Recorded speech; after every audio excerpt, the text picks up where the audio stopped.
page turners, and welcome back to the channel.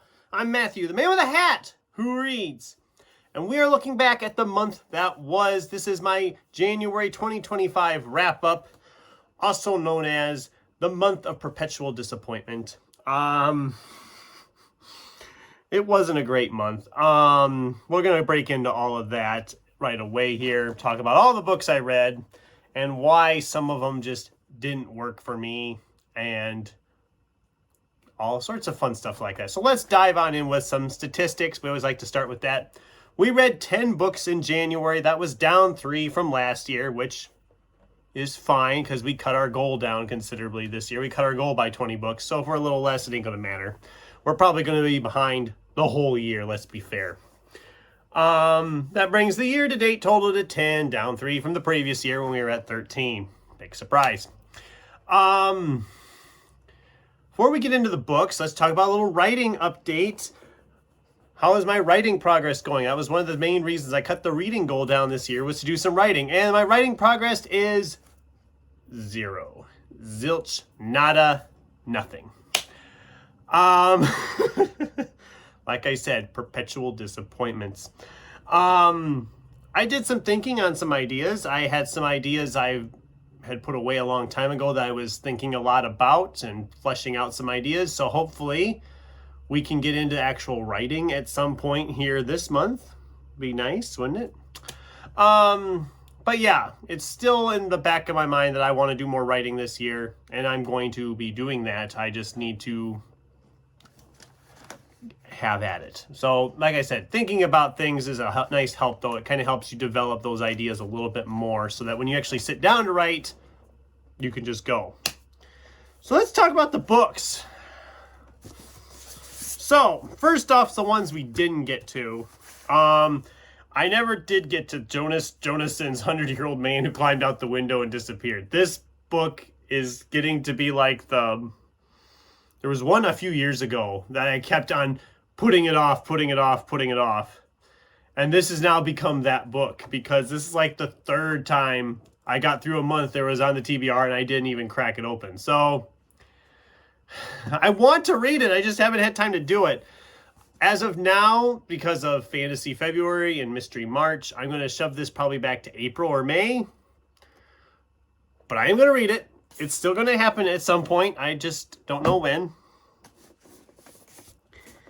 And then a book from the end of the month. Michael Chabon's The Yiddish Policeman's Union. If you follow me on Goodreads, you probably noticed my progress was really slow with this one, and then it just vanished entirely. Well, that's because I had enough. If you don't know, had enough is kind of the nice way I have of saying DNF. I can't. I tried, I wanted to. It's got some beautifully written prose because it is Michael Chabon, but I'm just slogging through this. I'm not clicking with the characters. I'm not clicking with the setting. I'm not clicking with the storyline. There's a murder mystery, but it seems like it's kind of secondary to talking about all the problems that these people have. And what I liked about Amazing Adventures of Cavalier and Clay, which was actually my book of the year in 2023 by Michael Chabon, was that character development and really getting to know these characters. These characters, I just can't. There's no real build of them. They talk about their problems, but I don't really know enough about them to see why they have these problems. It's just like I'm missing a good chunk of the story, and we're just getting thrown into the middle of it. I'm pretty disappointed, to be honest, but it just didn't work for me, so I had enough. I gave up. I'm done. I'm not going to continue on with it. I got to the end of January, and I was only like 130 pages in, and it's just over 400 pages. I thought, I've struggled with this for the last week and a half. I am not going to carry this into February. It'll just throw off the stuff I want to read in February because I'll be struggling along with this. So I'm just going to give it up. I don't even care. I'm not missing anything. But that's why it disappeared. So, perpetual disappointments. All right, let's talk about the stuff I actually did read and talk about some more of those disappointments. So let's start with one from a carryover from last year.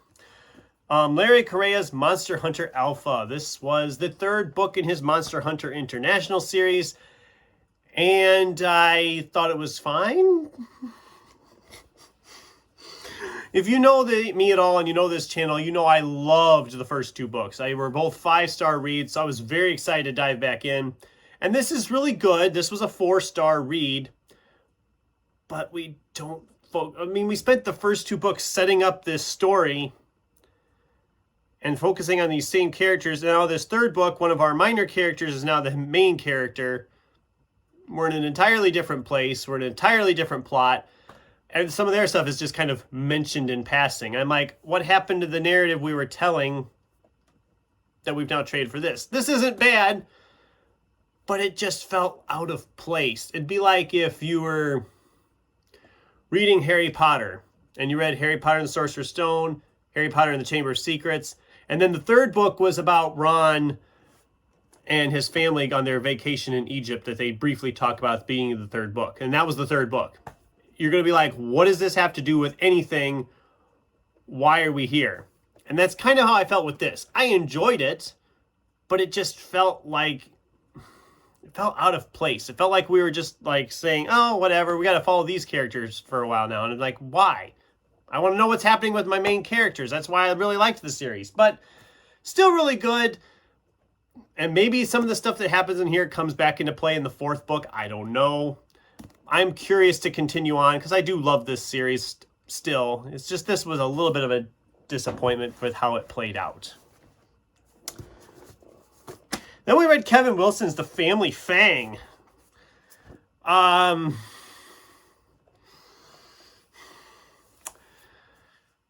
picked some doozies this month, let's just say that. I read Kevin Wilson's Nothing to See Here a few years ago. Really enjoyed that story about a woman taking care of two kids who can spontaneously burst into flames. That's an interesting concept, an interesting premise. So I've been very curious to read more by him.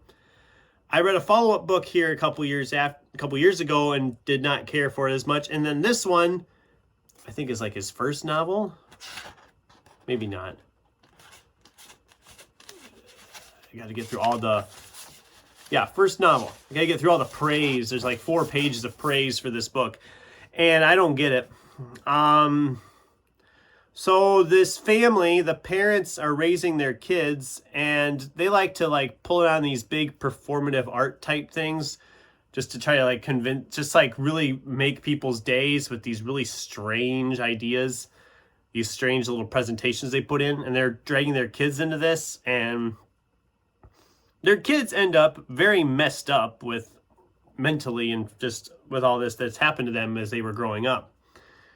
And when you start going with the flashback chapters of these different performances that their parents put them through, I'm like, oh my God. It is just, it's weird. It's bizarre. You want to know how bad these parents are? Well, just read some of those. One of these performance things, they make the kids get up in front of a bunch of people and sing and play instruments with no training, I might add. And then their parents are pretending to heckle them from the crowd. And you wonder why these kids are messed up. Another sequence with them in high school, they're doing Romeo and Juliet, and they set things in motion so that the daughter is playing Juliet and the son is playing Romeo. And of course, you know where that's gonna go.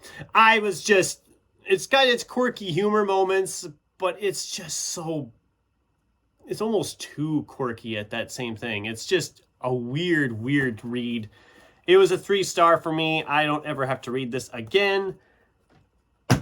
I can't recommend it because it was a mess of a book. It was messed up. I've got to pick it up. We're almost 10 minutes in and I haven't gotten to half the books I read yet. So then we read from the library.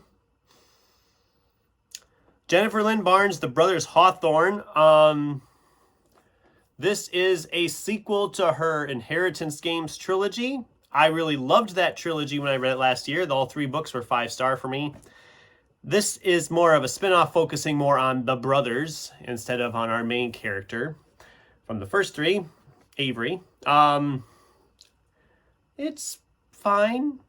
It's fine. I am going to get some flack for my comments on this. I just did not care too much about this story. I felt like um it felt like we were trying to extend the story into a direction we didn't need to.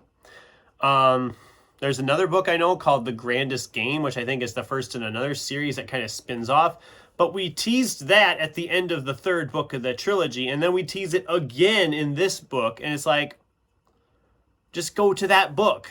Let's get us to that book.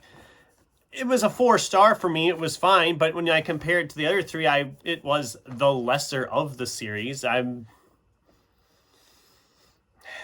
perpetual disappointment. I'm kidding. I'm not kidding here. Perpetual disappointment. KJ Parker's The Company. I already talked about this book a little bit in a random ramblings. I talked about this. This book was a mess. I'm not going to go into it all here. This was a 2-star for me. The characters were terribly written characters. You couldn't pronounce any names for almost any character. The female characters are all so one note you can't tell them apart. The plot is interesting up to a point, but it goes exactly where you think it's going to go. And then when it ends, it just ends, and you feel like you wasted 400 pages and Lord knows how many days. So that's what I have to say about that. Nothing else to say there. Scott Von Doviak's Lowdown Road. This was a 3-star read for me, one of those hard case crime books, and one that I actually can show the cover because there's nothing too risque on it. So, that's a plus. But this one, it was a fast enough read. I flew through it pretty quickly, but none of these characters are redeemable characters, really. They're all pretty much terrible people. So it's really hard to root for them characters. I thought it was a nice thrill ride. I thought it moves along at a nice pace. It's very much a B-movie-esque type title. I don't know. I didn't love it. It was fine, but I didn't love it. And that's just the way this month was going, it seemed like. So, but then things started to turn around a little bit here for at least the next couple. An ebook came in for me at the library. This is The Only Plane in the Sky, An Oral History of 9/11 by Garrett M. Graff. I first heard about this book because Farah, I believe, at Bookstalgic listened to the audiobook. Or maybe she read it. I can't remember if she read it or if it was the audiobook. But it's an oral history of 9/11. It's heartbreaking to read. It is beautifully assembled. It's just, having lived through that, I still remember where I was when this all was happening. And it was just a very emotional, heartbreaking read. It was a 5-star read. I mean, it seems early to say it, but I think I already found my top nonfiction book of 2025. I don't see any book I pick up in the nonfiction genre this year coming close to that one. I really don't. It was so well written, so good, heartbreaking to read, just an emotional time. Really, if you haven't checked it out, check it out, read it, or audiobook it. I hear the audiobook is phenomenal. Take a look at it because it's fantastic. Then our reread of Sandman Slim, the first book in the Sandman Slim series from Richard Kadrey. I don't need to go on too much about this. I loved this series on the first read years ago. I loved it just as much this time around. It was just what I needed after some of them other disappointments earlier in the month. Fantastic. Can't wait to dive into book 2 here in February. 5 stars all the way. Sarah Pinsker's A Song for a New Day. This was a sci-fi novel about music kind of being like, you can't do live music anymore. I did not expect this book to be as prophetic as it was. This was published in 2019, and it starts off with this virus going around that all these live venues get shut down, all the outdoor stuff gets shut down, everybody's staying in their homes and not going out. Sound familiar, anybody? So I didn't expect that, so that was interesting to say the least. It was okay. I think if I was a musician or was more into going to like the live concerts, I'm not a big concert goer. I never have been. I think I'd have enjoyed it more. It was okay. It was all right. I didn't hate it. I just didn't love it as much as I'd hoped to. It was a 3-star for me. It was kind of right in the middle. All the praise I've heard for it, I was hoping I'd like it more. Like I said, perpetual disappointments. Disappointment after disappointment. So then we were trying to get ourselves out of that hole of disappointment. We picked up Greg Hurwitz's The Last Orphan. This is the 7th, 8th. I should have made notes before I started. 1, 2, 3, 4, 8th book in his Orphan X series, a series I have enjoyed pretty much for the most part all the way through. Every one of these books has gotten 4 stars from me, this one included. It was an action-packed romp, nice adventure. I didn't love some of the stuff that happened towards the end. I didn't love how we wrapped up things at the end. It felt like we just kind of neutered our character a little bit compared to what he's been like in other novels. But I am still going to continue on because I do love this series. This is probably my least favorite of the series so far, but it was still an enjoyable time, and it flew by because they always do fly by for me. I fly through these pretty quick. And then the last book of the month was Miracle on the Hudson, written by the survivors of Flight 1549 and William Proxnall and someone else. There's a picture over here. It's kind of weird that I read 2 nonfiction books about airplane disasters. And then the month ended with a couple of airplane disasters in the U.S. That's kind of frightening when you think about it. This one, I wanted to be more like Only Plane in the Sky, but it really wasn't. It was a lot of them just talking to different survivors of what they were doing when they were getting on the plane, what their lives were like and all that, which is interesting to a point. But I think they needed to just like pinpoint a few of them, not as many of them as possible. Because that was the problem I had with it more than anything, was that it was almost too many people to follow. I mean, we'd go through one page of story, we'd be talking about like 7 or 8 different people on this flight in just one page. And then we're constantly going back to them and adding in more people on the plane. And it gets almost confusing to an extent. I wanted more about the pilot, which I know there's probably other books that are better for that. Probably could find a book about Sully, but it was okay. It was a 3-star read. But yeah, I was hoping for a much better response from me for that. So, you know, like I said, perpetual disappointment. That's the theme of the month, because I mean, I read 10 books. 3 of them were not mine, so technically 7 of mine. Wait, that doesn't add up. Yeah, 7 of mine. 4 of those 7 I'm getting rid of.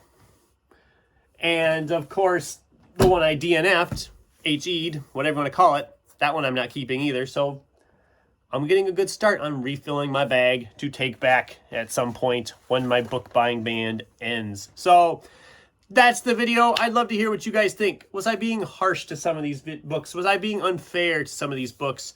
What was your reads of the month? Oh, my read of the month, just by default, would have been Only Plane in the Sky. That was my top book of the month, easily.